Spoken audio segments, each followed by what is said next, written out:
Hello and welcome to EV Loop, powered by CarLoop. I'm Adrian Maidment. And my name is Riz Akhtar.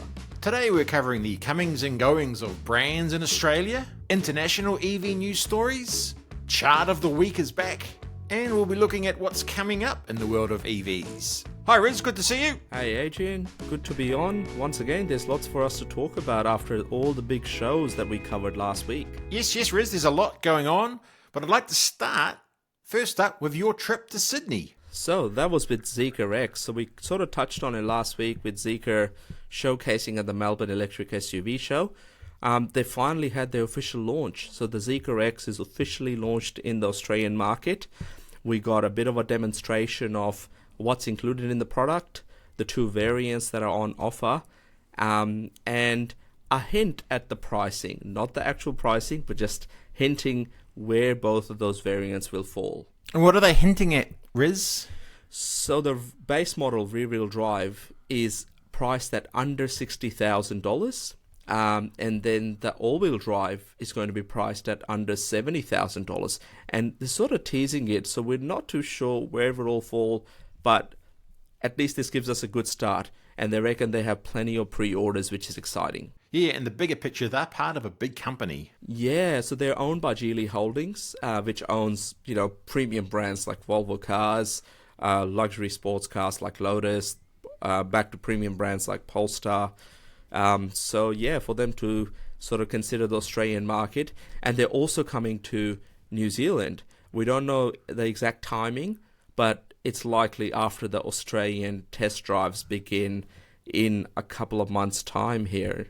So that's exciting news for the New Zealand EV community. They also announced that they will be releasing their newest SUV, the 7X, which had only been teased a couple of weeks ago.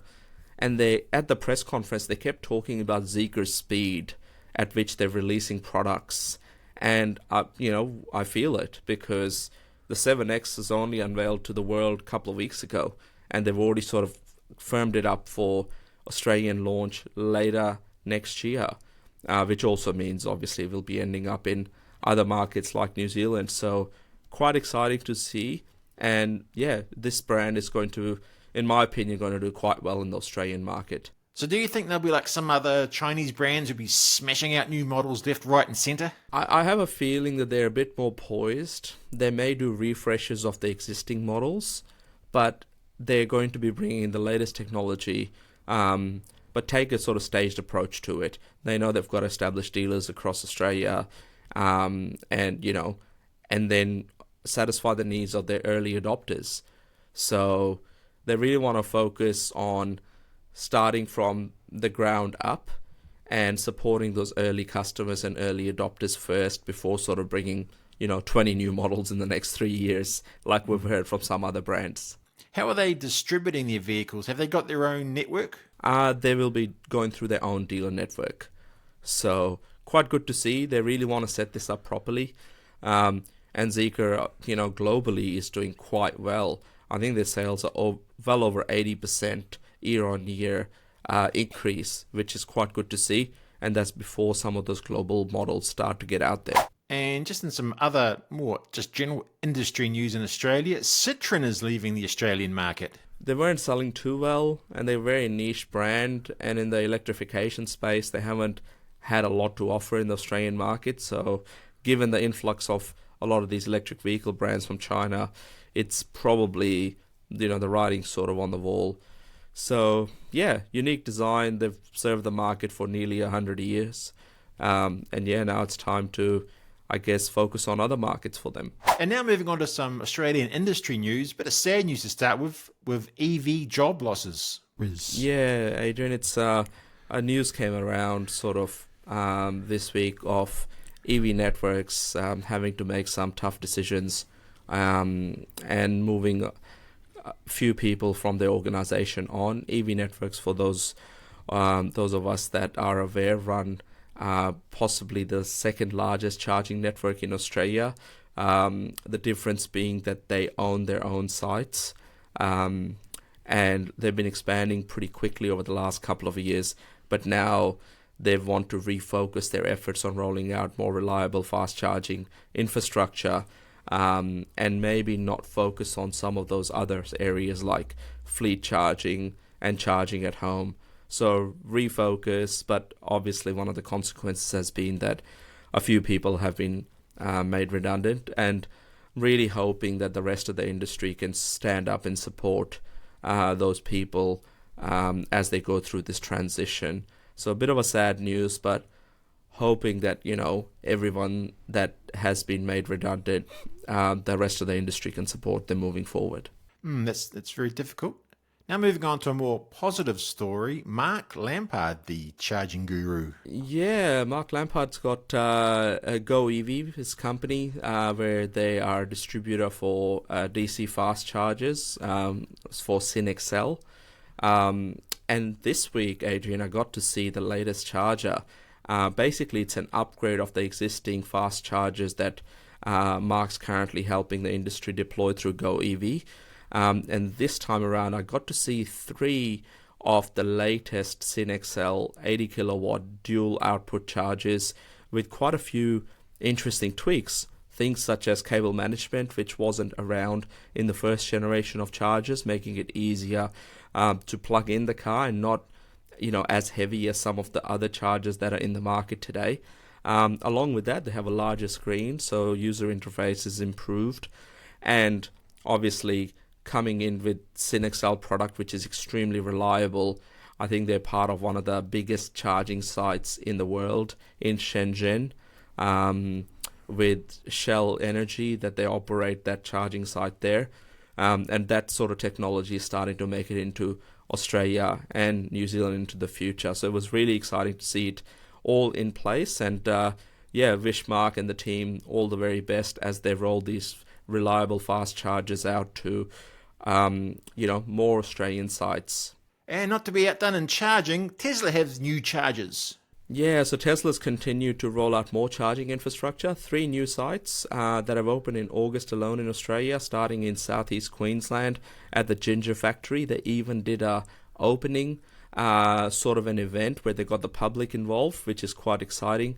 And then from there in New South Wales, Chatswood, which is one of the inner Sydney suburbs, they've got a new 8-stall V4 supercharger site there that has opened. And moving further down south to Victoria, where I'm based, the closest site to Melbourne CBD has opened. Surprisingly, in South Melbourne, only a couple of kilometres from the heart of Melbourne, and it provides EV charging options for many, many more residents and also travellers going through Melbourne. So that's exciting to see. On the back of that, they've also announced multiple new fast charging locations that were sent out in an email to, depending on where you are in Victoria here, there's 4 other sites that they've announced in regional and metropolitan area, and I think other states and territories have received similar emails with more sites. So Tesla charging, as much as the mainstream media said was sort of dead and that everyone was sacked, it's continuing on, and I think there will be many, many more chargers before Christmas, and many of these sites will be open to non-Teslas as well, so it's a win-win for all EV drivers. Right, now let's move on to chart of the week. What chart have you got for us this week, Riz? So Adrian, this week's a special one. What we've tried to do is sort of put together EV uptake and track it across multiple states over the last couple of years. Now, we have data from some of the more popular states, so New South Wales, Victoria, Queensland, and what we're trying to do is see how is everyone tracking. The surprising figure there is actually Queensland and how quickly they're catching up to Victoria. Queensland has some of the best charging infrastructure in the country. Along with that, the government's extremely supportive, and that's leading to Queensland although being a smaller vehicle market, really catching on to this EV uptake and electrification.